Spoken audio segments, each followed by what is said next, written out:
샘터 가족 여러분 안녕하십니까? 샘터지기 김덕겸 목사입니다. 오늘은 요한복음 9장 24절부터 41절까지고요. 오늘 본문 말씀도 어제 본문 말씀에 이어서 맹인되었다가 예수님께로부터 치유받고 보게 된 사람 주위에서 일어나고 있던 유대교 지도자들의 반응과 그 사람을 향한 논쟁에 대한 기록입니다. 유대교 지도자들은 율법적 전통에 빠져 있었기 때문에 그들의 관점으로는 도무지 이해할 수가 없었기 때문에 예수님을 향해서 혹은 눈을 뜬 이 사람에 대해서 더 나아가서는 부모에게까지 논쟁거리로 삼은 것을 볼 수가 있습니다. 9장 25절부터 29절에서 유대교 지도자들은 맹인되었다가 눈을 뜬 사람을 향해서 계속해서 여러 가지로 의아한 질문을 하게 되고 또 공격하는 것을 볼 수 있습니다. 25절. 대답하되 그가 죄인인지 내가 알지 못하나 한 가지 아는 것은 내가 맹인으로 있다가 지금 보는 그것이니이다. 26절. 그들이 이르되 그 사람이 내게 무엇을 하였느냐? 어떻게 네 눈을 뜨게 하였느냐? 27절. 대답하되 내가 이미 일렀어도 듣지 아니하고 어찌하여 다시 듣고자 하나이까? 당신들도 그의 제자가 되려 하나이까? 28절. 그들이 욕하여 이르되 너는 그의 제자이나 우리는 모세의 제자라. 29절입니다. 하나님이 모세에게는 말씀하신 줄을 우리가 알거니와 이 사람은 어디서 왔는지 알지 못하노라. 여전히 맹인되었다가 눈뜬 사람을 향해서 그것이 사실인지 전혀 이해할 수 없는, 믿을 수 없는 유대교 지도자들의 반응을 기록을 하고 있습니다. 그들은 율법적 안목을 가지고 있었기 때문에 전혀 예수님의 그 사역과 능력에 대해서 이해할 수가 없었던 것이죠. 9장 30절에서 34절에서는요. 맹인되었다가 눈뜬 사람의 말을 들은 유대인들이 어떻게 반응했는가 그들의 모습을 기록을 하고 있습니다. 30절. 그 사람이 대답하여 이르되 이상하다. 이 사람이 내 눈을 뜨게 하였으되 당신들은 그가 어디서 왔는지 알지 못하는도다. 31절. 하나님이 죄인의 말을 듣지 아니하고 경건하여 그의 뜻대로 행하는 자의 말은 들으시는 줄을 우리가 아나이다. 32절. 창세 이후로 맹인으로 난 자의 눈을 뜨게 하였다 함을 듣지 못하였으니 33절. 이 사람이 하나님께로부터 오지 아니하였으면 아무 일도 할 수 없으리이다. 34절. 그들이 대답하여 이르되 네가 온전히 죄 가운데서 나서 우리를 가르치느냐 하고 이에 쫓아내어 보내니라.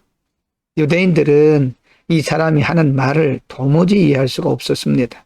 그래서 결국은 이 사람을 내어 쫓게 된 거죠. 9장 35절부터 41절에서는요. 이러한 이들의 모습과 또 맹인되었다가 눈뜬 사람을 내어 쫓는 것을 보시고 예수님께서 그들에게 하셨던 말씀을 기록하고 있습니다. 예수께서 그들이 그 사람을 쫓아냈다 하는 말을 들으셨더니 그를 만나사 이르시되 네가 인자를 믿느냐? 36절. 대답하여 이르되 주여 그가 누구시오니까 내가 믿고자 하나이다. 37절. 예수께서 이르시되 내가 그를 보았거니와 지금 너와 말하는 자가 그이니라. 38절. 이르되 주여 내가 믿나이다 하고 절하는지라. 39절입니다. 예수께서 이르시되 내가 심판하러 이 세상에 왔으니 보지 못하는 자들은 보게 하고 보는 자들은 맹인이 되게 하려 함이라 하시니. 40절. 바리새인 중에 예수와 함께 있던 자들이 이 말씀을 듣고 이르되 우리도 맹인인가? 41절. 예수께서 이르시되 너희가 맹인이 되었더라면 죄가 없으려니와 본다고 하니 너희 죄가 그대로 있느니라. 예수님은 맹인되었다가 눈뜬 사람을 학대하고 내어쫓는 유대교 지도자들을 바라보면서 그들을 영적인 맹인이라고 말씀합니다. 도무지 예수님에 대해서 이해할 수 없었고 예수님이 하시는 일을 볼 수 없었기 때문에 그런 겁니다. 오늘은 날 때부터 맹인되었다가 예수님을 만나서 보게 되고 새로운 인생을 살게 된 사람과 그를 바라보는 유대인들 혹은 유대교 지도자들의 반응과 그 사람을 핍박하는 내용을 통해서 우리는 율법적 관점을 가진 사람들이 얼마나 무지하게 행동하고 있는 것을 발견하게 됩니다. 이 사람은 날 때부터 맹인으로 태어났기 때문에 세상을 본 적이 없습니다. 그러나 예수님을 만나서 새로운 삶을 살게 되고 그의 인생의 제2 여정이 시작이 되게 된 거죠. 우리는 이런 사람을 보고 축복하고 응원해주고 또 박수를 쳐줘야 됩니다. 그러나 율법적 관점을 가졌던 유대인들은 이 사람을 축복하지 못하고 도리어 괴롭히고 쫓아내고 율법적 조항을 가진 논쟁거리로 삼았던 겁니다. 여러분, 우리가 복음을 깨닫지 못하면 이렇게 사람들을 괴롭힐 수도 있다는 사실을 반드시 알아야 됩니다. 율법적 전통, 율법적 관점은 복음을 알 수 없기 때문에 또 복음을 믿지 않기 때문에 도리어 영혼을 괴롭히는 사악한 일을 행하게 되는 거죠. 여러분, 우리도 은혜가 충만하지 못하고 말씀으로 충만하지 못하면 성령으로 충만하지 못할 때는 이와 같은 사람이 될 수도 있습니다.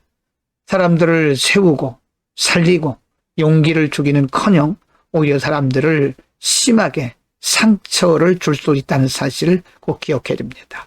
내가 살아야, 그리고 내가 말씀과 성령으로 충만해야 다른 사람도 살릴 수 있고 세울 수가 있게 되는 겁니다. 기도하겠습니다. 걸어가신 아버지, 오늘 율법적 관점에 빠져서 복음을 알지 못하고 오히려 새로운 삶을 살게 된 사람을 괴롭혔던 유대인들과 그 지도자들을 바라보면서 우리가 말씀과 성령으로 충만하지 아니하면 우리도 이와 같이 사람들을 세우고 용기를 주는 것이 아니라 도리어 사람들에게 상처를 줄 수도 있다는 사실을 보게 되었습니다. 우리가 늘 말씀과 성령으로 충만해서 사람들을 세우는 역할을 감당하게 하옵소서. 예수 그리스도의 이름으로 기도드립니다. 아멘.